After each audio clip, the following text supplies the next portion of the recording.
So hello, what's up mga ka-J-Vlog? Welcome ulit sa panibagong video, and for today's video, i-game test natin itong Nubia Neo 3 5G GT. Maganda kaya to? Tara mga ka-J-Vlog, check natin.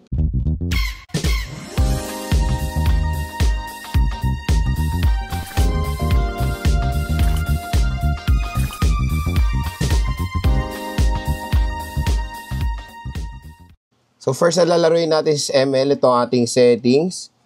So, refresh rate ultra, graphics ultra, naka-on ang outline at shadow, at syempre naka-full download na ang resources dito.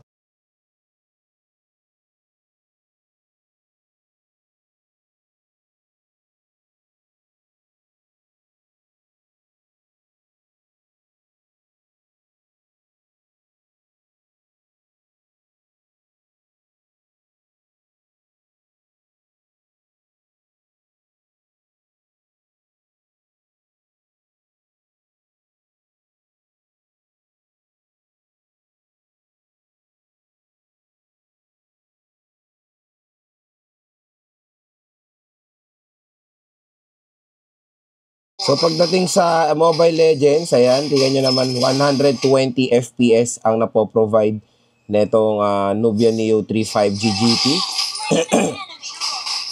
Smooth yung kanyang performance. Sa mataas sa settings, no problem sa ML. Next is Honor of Kings. So ito ang ating settings.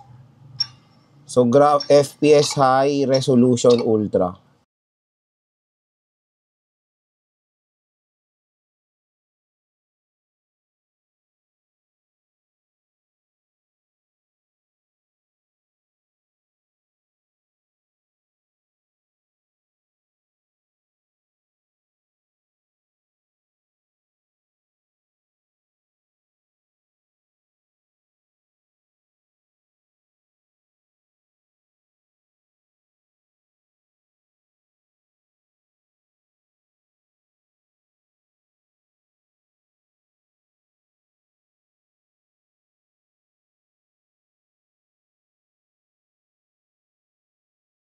So pagdating sa Honor of Kings, napakaganda rin ang performance dyan ni Nubia Neo 3 GT 5G. Smooth siya sa mataas na settings, no problems naman. Ayan, no?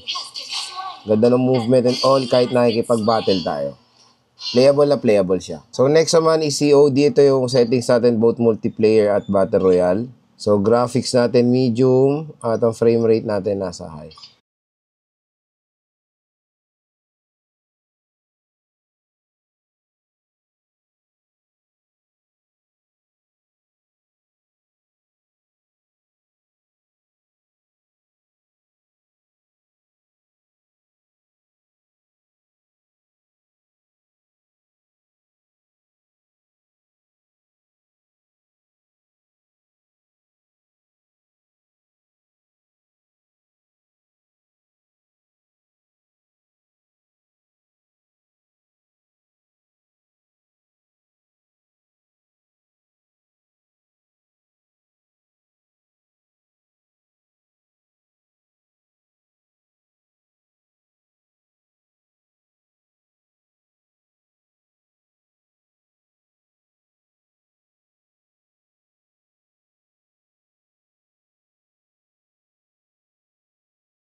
So, pagdating sa COD Battle Royale, okay naman yung movement dito ni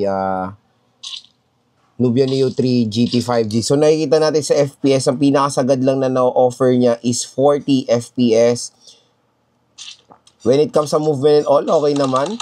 Playable naman po dito yung, yung Battle Royale. Movement, okay naman. Wala naman tayong experience sa mga sobrang lalang frame drop habang naglalaro.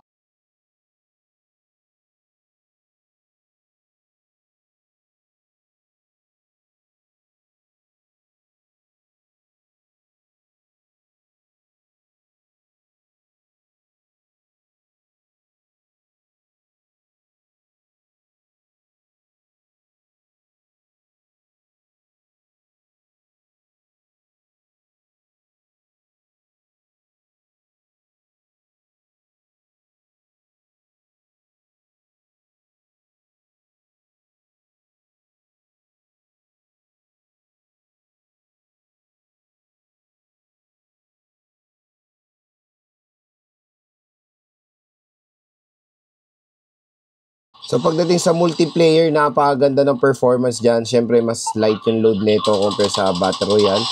So dito isa sa 60 FPS yung napoprovide ng COD. So playable na playable siya kahit meron tayong kalaban. Smooth po yung movement. No frame drops habang naglalaro dito sa smartphone na to. So next is Genshin Impact. Ito yung settings natin. Graphics highest, FPS 60 at naka-on ang motion blur. So titingnan natin ito sa frame rate meter.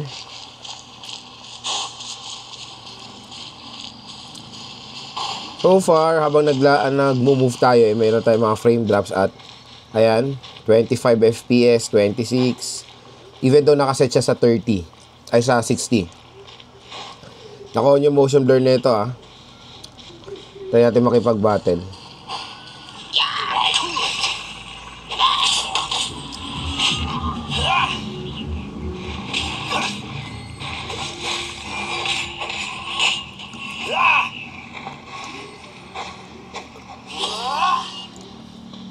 Ayan.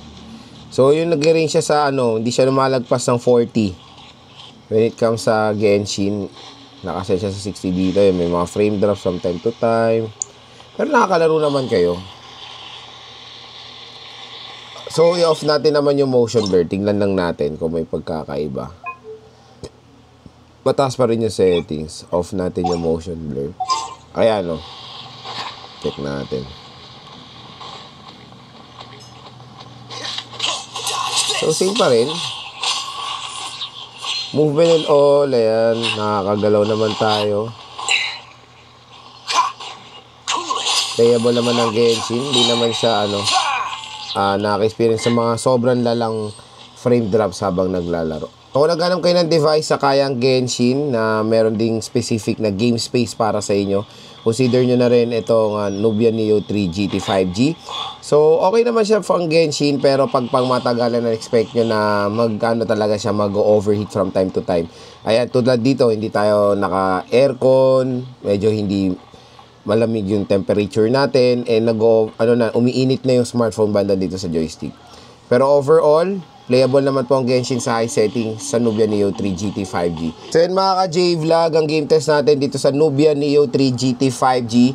So overall, okay naman ang performance niya since itong smartphone na to ay nakafocus din for gaming.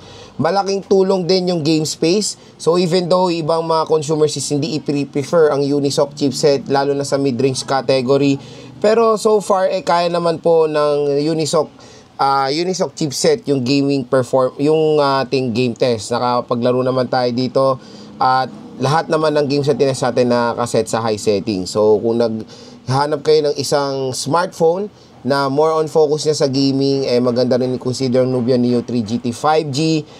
Malaking tulong talaga yung game space niya, tapos meron siyang shoulder trigger button para pag naglalaro kayo is magandang addition yan.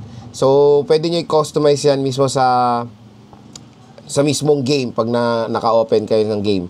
At yun nga, malaking tulong din yung napakagandang display niyan. So mas nakakainas pa kasi ng graphics yan habang naglalaro kayo. So maganda yung color reproduction ng display na itong Nubia Neo 3 GT 5G. So even though naka 120Hz siya, pero yung mga ibang games hanggang 60 or 30, lalo na sa Genshin na heavy, 30 to 40 lang ang kaya niya. Pero still, playable naman siya.